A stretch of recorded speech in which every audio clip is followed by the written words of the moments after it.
Hello and welcome to Pacific Dialogue. I'm your host, Ying Ying.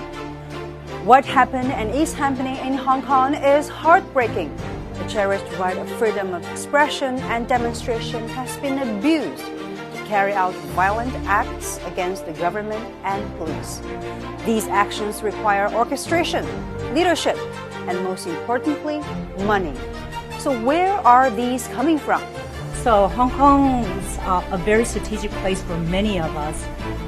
These blatant assertions come from video footage from a May 14th gathering at the so-called National Endowment for Democracy in Washington, D.C., where Hong Kong opposition parties held panel discussions, met with top U.S. officials, and begged for money and support.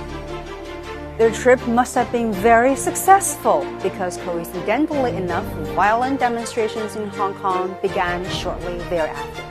But you may be thinking, this is just one isolated case that doesn't necessarily justify the claim. Fair enough. Let's go back to the Occupy Central demonstrations in Hong Kong in 2014. 5 months before the demonstration began, on April the 2nd to be precise, the opposition parties made a similar threat to the NED, where they also held panel discussions, met with top U.S. officials, and begged for money and support.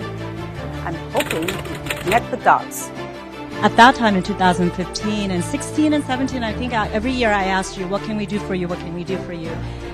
This is from Ling Li, Associate Director for NED's Asia program.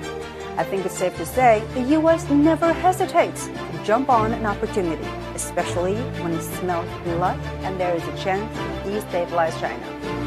So what the heck is this NED anyway, and why is it so powerful? This organization is an extension of the CIA and has played a critical role in countless covert regime change operations from Libya to Iraq, Ukraine, and Afghanistan, just to name a few of the most recent in its over 35-year history. It's not an endowment for democracy, it's an endowment for destabilization. And can you guess which country is currently one of its biggest targets? Yes, China. And the NED makes no secret of its separatist goals either. It splits China into 4 parts: Tibet, Xinjiang, Hong Kong, and mainland.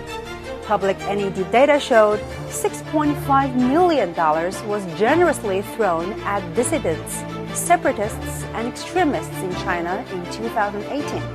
In total, it showed that $29 million was turned over to these forces in China over the past 3 years. But this money is just the tip of the iceberg, since most of the NED spending is too sensitive to disclose to the public. This is not only brazen interference in the internal affairs of China, but also a massive waste of U.S. taxpayers' dollars. Think of where all that money could be going instead. Thank you for watching this episode of Pacific Dialogue. Bye for now.